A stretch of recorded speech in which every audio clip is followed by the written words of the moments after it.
Gajah di pelupuk mata tidak kelihatan, kuman di seberang lautan kelihatan. Itu adalah peribahasa yang berarti orang yang suka mencari-cari kesalahan orang lain dan seringkali buta akan kesalahannya sendiri. Buta.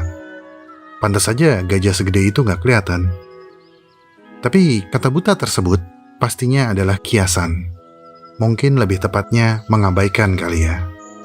Dan memang begitu sepertinya. Meskipun kita sering melihat gajah di berbagai media, dan meskipun mereka merupakan salah satu binatang utama di beberapa kebun binatang, manusia seringkali abai, alias tidak peduli sama gajah. Sehingga mamalia besar nan megah ini hanya tinggal 415.000 ekor aja di seluruh dunia. Dan populasi mereka terus mengalami penurunan akibat kerusakan lingkungan, baik karena faktor alam ataupun karena bantuan manusia. Saat ini, ada 3 spesies gajah yang tersisa di dunia. Gajah savana Afrika, gajah hutan Afrika, dan gajah Asia. Semuanya dinyatakan terancam punah dan dilindungi.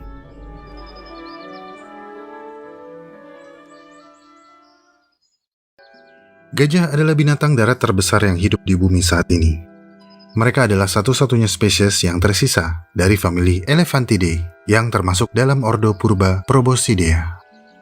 Proboscidea adalah kelompok herbivora yang beragam dan tersebar luas yang pertama kali muncul di Afrika sekitar 60 juta tahun yang lalu. Berbeda dengan gajah yang kita kenal, tidak semua Proboscidea memiliki belalai, dan tidak semua berukuran tubuh raksasa. Faktanya, beberapa spesies seperti Erytherium yang dulu hidup di daerah yang sekarang adalah Maroko, memiliki ukuran tubuh yang kecil seperti rubah, dan tidak memiliki belalai.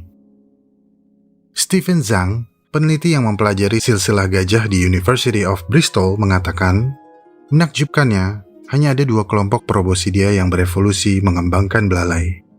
Evolusi ini berlangsung sekitar 30 juta tahun. Sebelum masa peralihan, sebagian besar Proboscidea adalah herbivora yang terlihat biasa aja, dengan ukuran tubuh yang tidak mencolok. Ukuran tubuh mereka berkisar mulai sekecil anjing hingga seukuran babi hutan. Beberapa tumbuh sebesar kuda Nil. Sama sekali tidak mirip gajah yang kita kenal. Tapi garis keturunan ini akan memicu kebutuhan akan fitur fisik yang baru. Pak Stephen dan beberapa ahli paleobiologi internasional telah mengeksplorasi hal ini, mencari tahu mengapa dan bagaimana Proboscidea mengalami begitu banyak perubahan selama jutaan tahun. Dengan menggunakan koleksi fosil dari museum di seluruh dunia, mereka mempelajari sejumlah adaptasi evolusioner dari 185 spesies Proboscidea selama lebih dari 60 juta tahun keberadaannya. Penelitian Pak Stephen tersebut berakhir menjadi analisis paling rinci yang menjabarkan tentang kebangkitan dan keruntuhan gajah purba serta kerabat mereka. Proboscidea awal yang hidup di Afrika mengalami perkembangan yang lambat dan menghasilkan sedikit diversifikasi. Tapi begitu lempeng Afro-Arabian bertumbukan dengan daratan Eurasia yang luas, jalur migrasi yang penting segera terbentuk. Memungkinkan beberapa spesies menjelajahi habitat baru di Eurasia hingga ke Amerika Utara, melalui jembatan darat yang secara sporadis menghubungkan Siberia ke Alaska yang sekarang terbenam di bawah Laut Bering. Kemudian, selama kurun waktu 20 juta tahun, setelah melewati beberapa kali perubahan iklim global, mereka menghadapi habitat baru yang menghadirkan tantangan yang juga baru. Proboscidea yang telah bermigrasi dari tempat asal mereka di Afrika telah berevolusi 25 kali lebih cepat daripada sepupu mereka yang masih tinggal di sana.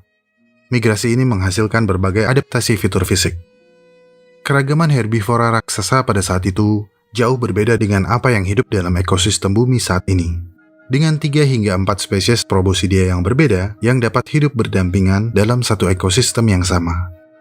Tetapi kemudian, sekitar 6 juta tahun yang lalu, keragaman Proboscidea mulai berkurang akibat kerasnya iklim bumi yang mendingin. Hanya Proboscidea yang paling adaptif secara ekologis yang mampu bertahan. Contoh paling ekstrim adalah woolly mammoth yang memiliki rambut lebat dan tebal, serta gading raksasa untuk menggali tumbuhan yang terpendam di bawah salju yang tebal. Hal ini menghadirkan pertanyaan, apakah penyebab utama kepunahan Proboscidea adalah perubahan iklim? Apakah manusia memiliki peran yang menyebabkan kepunahan hewan besar berbelalai ini? Pertanyaan ini masih menjadi perdebatan hingga saat ini. Manusia purba diperkirakan menjadi pemburu binatang yang efektif sekitar 1,5 juta tahun yang lalu. Sementara, analisis dari Pak Stephen dan tim menunjukkan bahwa kepunahan proboscidea terakhir terjadi jauh lebih awal, yakni sekitar 2,4 juta tahun yang lalu. Pak Stephen menjelaskan, temuan tersebut adalah sesuatu yang tidak kami antisipasi. Sepertinya, pola kepunahan proboscidea secara global dapat dikatakan bukanlah dampak dari migrasi manusia purba. Ini bertentangan dengan klaim populer bahwa manusia purbalah yang memusnahkan gajah prasejarah. Tapi Pak Stephen menegaskan, temuan ini bukan sebuah deklarasi untuk mengatakan bahwa beliau dan timnya menyangkal keterlibatan manusia dalam memusnahkan seluruh gajah purba. Penelitian beliau menunjukkan bahwa manusia modern mulai menetap setelah proboscidea mulai mengalami kepunahan. Jadi, bisa saja manusia, predator sosial yang sangat adaptif ini, mungkin membantu memuluskan jalan gajah purba yang sebelumnya telah pelan-pelan menuju kepunahan.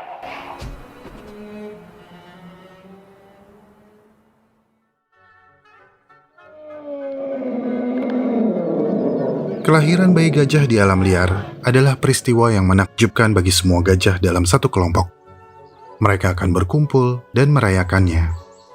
Wajar saja, karena bayi tersebut sudah berada di dalam kandungan selama hampir 2 tahun. Dan saat bayi dilahirkan, mereka akan kikuk. Butuh waktu 1 atau 2 menit untuk membiasakan diri dengan anggota tubuhnya, membiasakan diri dengan lingkungan barunya. Namun dalam waktu yang singkat, bayi ini sudah kuat berdiri sendiri. Hal pertama yang akan ia lakukan adalah mencari puting induknya yang agak tersembunyi di bawah ketiak. Selama 3 hingga 4 tahun ke depan, bayi tersebut akan disusui oleh induknya, dibesarkan, dan dirawat oleh betina lain di dalam kelompoknya.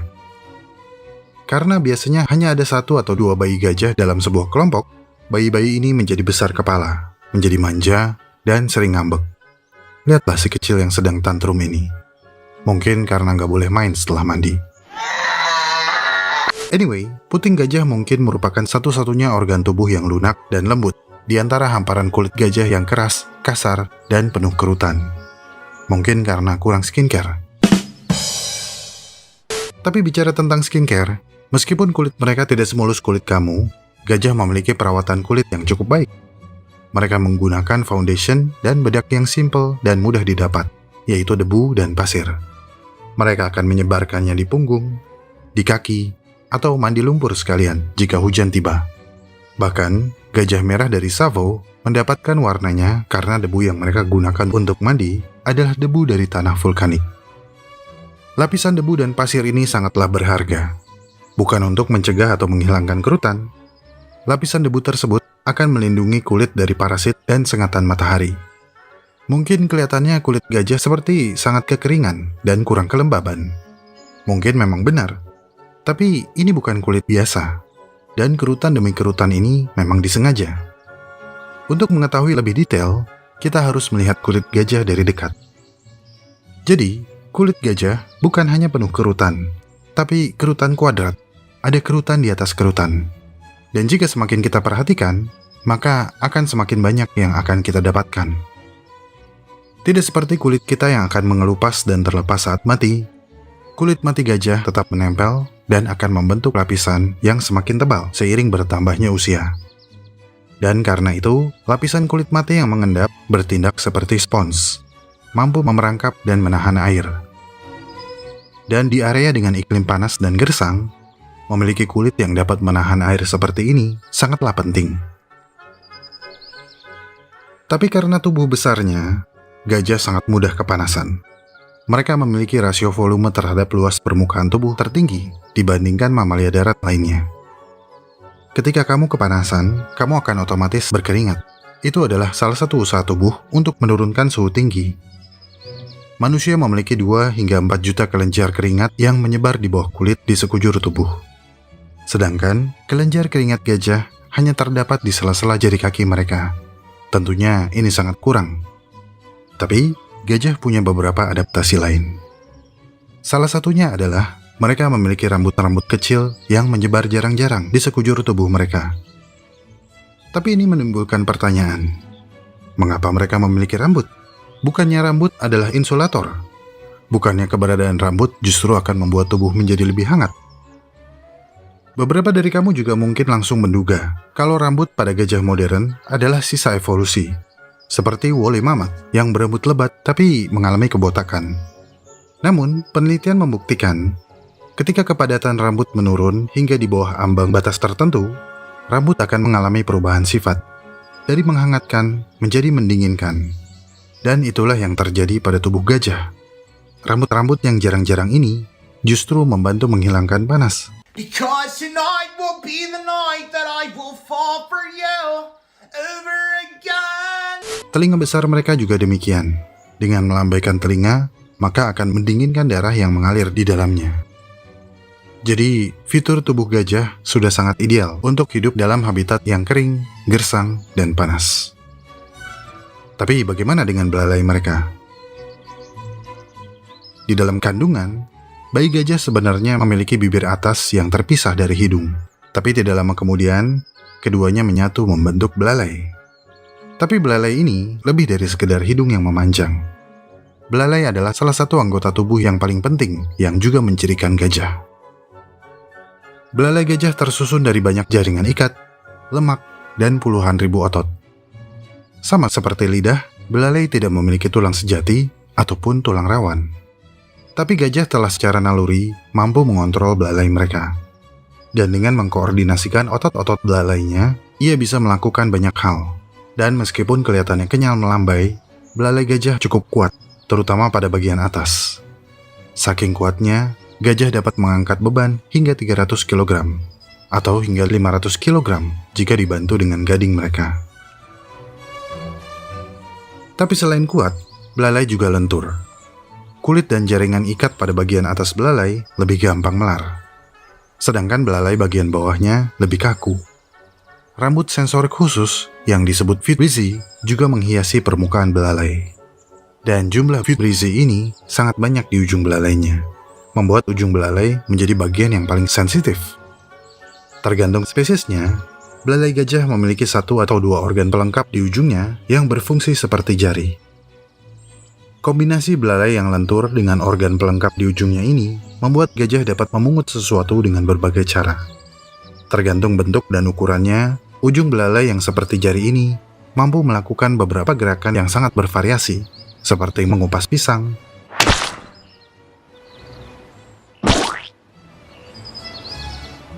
atau menggenggam benda rapuh tanpa merusaknya. Karena secara teknis belalai adalah hidung gajah, maka belalai adalah tabung berlubang. Kedua lubang hidung gajah memanjang di sepanjang belalainya. Dan ini berarti belalai gajah dapat menghisap udara, yang juga berarti memberikan belalai fungsi seperti sedotan. Tapi bukan berarti gajah bisa menghisap air melalui belalainya dan menelannya seperti minum dengan sedotan. Bukan begitu. Ya. Karena bagaimanapun juga, belalai adalah hidung. Dan kita semua tahu bagaimana rasanya ketika hidung kemasukan air. Jadi ketika belalai gajah menyedot air, ia tidak menyedot sepenuhnya, tapi menahannya sesuai kapasitas belalai, kemudian menyemprotkannya ke target yang dikehendaki. Kalau mau minum, sedot air secukupnya, lalu semprotkan ke mulut. Kalau mau mandi, sedot air secukupnya, lalu semprotkan ke tubuh. Kalau mau iseng, sedot air secukupnya, lalu... Untuk makan, gajah juga memiliki organ pendukung yang baik. Gajah Afrika dan gajah Asia memiliki gading yang juga merupakan gigi serinya. Gading tidak membantu dalam proses mengunyah, tapi gading cukup penting untuk mendapatkan makanan, seperti meruntuhkan pohon kecil atau mengikis kulit pohon besar. Untuk mengunyah makanan, mulut gajah dilengkapi dengan gigi geraham yang sangat besar. Ukurannya kira-kira sebesar batu bata. Bentuknya seperti ini. Besar bukan? Kelihatannya seperti gabungan beberapa gigi. Jika kita dan beberapa mamalia mengunyah makanan dari sisi ke sisi, gajah melakukannya maju mundur. Dan karena tidak pernah gosok gigi, pada akhirnya gigi mereka akan rusak. Tapi untungnya, mereka memiliki 6 set gigi sepanjang hidup mereka. Gigi geraham gajah tidak tumbuh dari bawah gusi seperti gigi kita, melainkan dari belakang.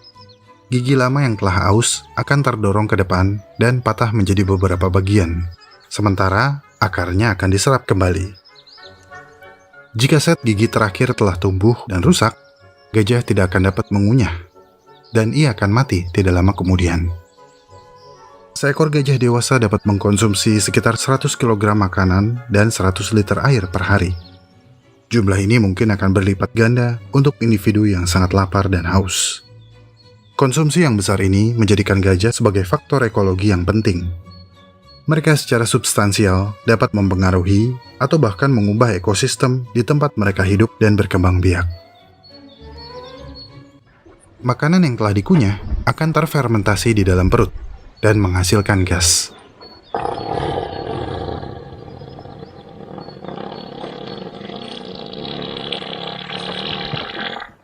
Keseluruhan proses pencernaan makanan ini hanya mengekstraksi nutrisi sekitar 20%. Ini berarti gajah masih mengandung 80% nutrisi. Di alam liar, gajah adalah makanan yang baru setengah dicerna, yang sangat diminati oleh siapapun yang menemukannya, termasuk gajah-gajah lain.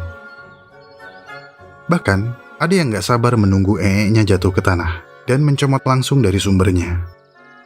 Untuk menghormati yang sedang makan, videonya terpaksa saya blur.